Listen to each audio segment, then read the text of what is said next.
Hello, I'm Tom Dalzell, the Business Manager of Local 1245. I'm speaking today to our members employed by NV Energy.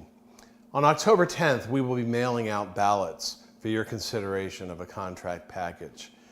The ballots are due back in Vacaville on October 31st.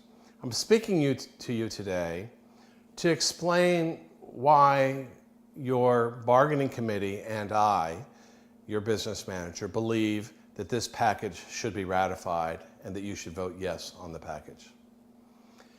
Before I get to the package, I want to acknowledge that I completely understand the frustration of our members at NV Energy.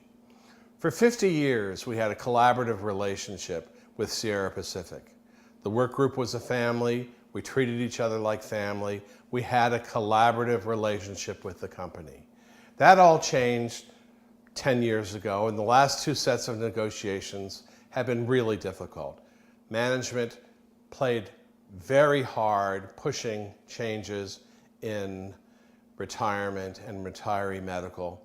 It has been a hard time for our employees, our members at NV Energy, and I acknowledge that it has been, and that frustration spills over into the way we feel about anything that we see coming from the company.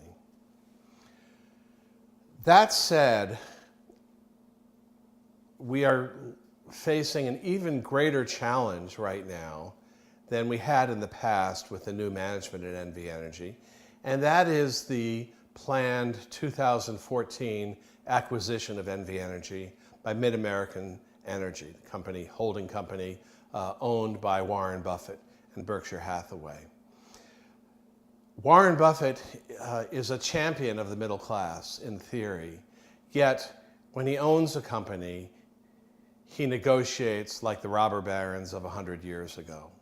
We've met with IBEW locals from Illinois, Iowa, Utah, Montana, Wyoming, and Oregon that have contracts with Warren Buffett and Mid-American Energy, and they confirm our analysis. These are tough negotiators, tough management that endlessly seek reductions in employee wages and benefits. With that acquisition coming in early 2014, this is probably the last package that we'll be able to consider negotiated by NV Energy pre-acquisition. That demands real scrutiny of this package. There are three chief components of the package that is going out for vote. The first is wages, the second is paid time off, the third is health care or medical insurance.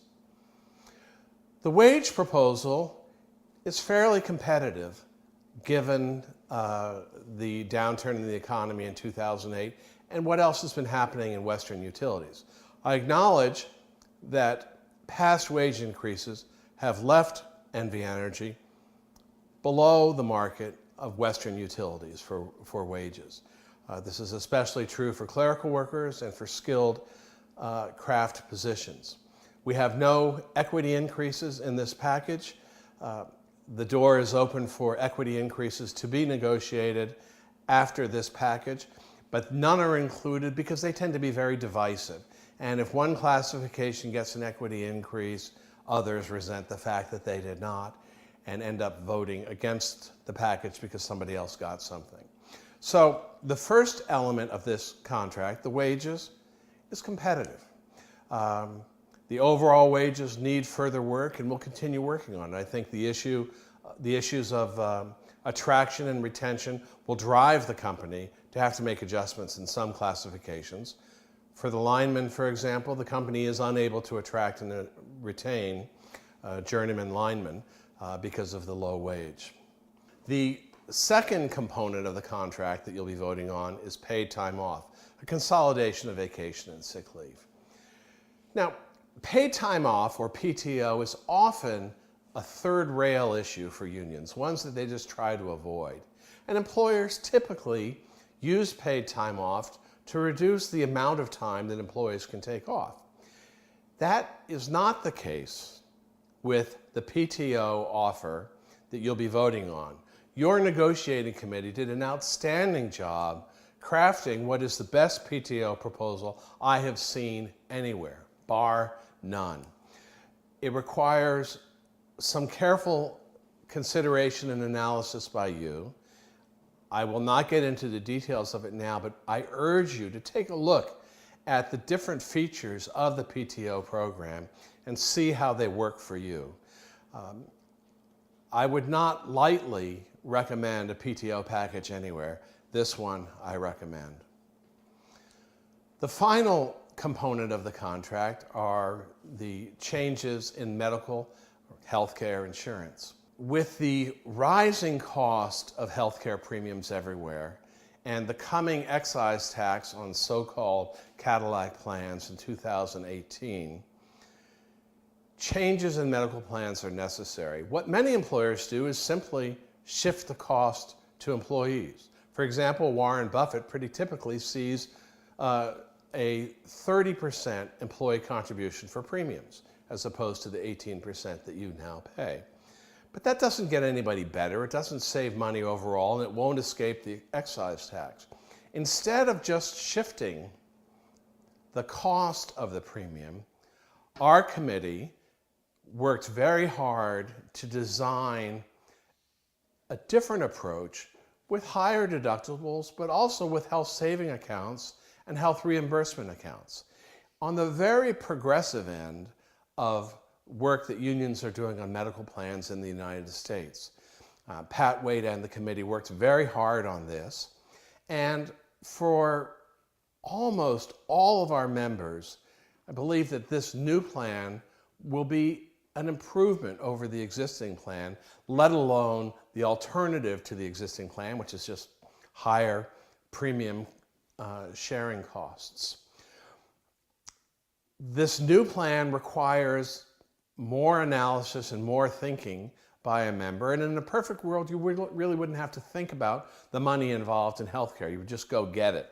But it's not a perfect world. We don't have single payer in the United States. We probably won't for quite a while, except for Medicare.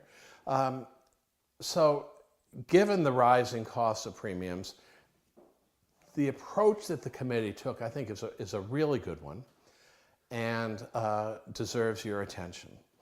Over the next few weeks, Pat Wade and the bargaining committee will be out around the system holding meetings explaining the contract. If you can get to one of those meetings, get to it. The full proposal is now online, IBEW1245.com. You can read it there. We'll be holding a telephone town hall meeting in mid-October where you can call in with questions. No matter what, I ask that you give this contract serious consideration.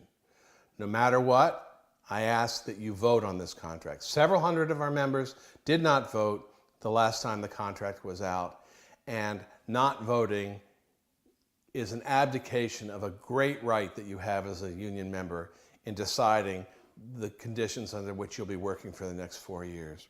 And lastly, I ask you to vote yes on the package.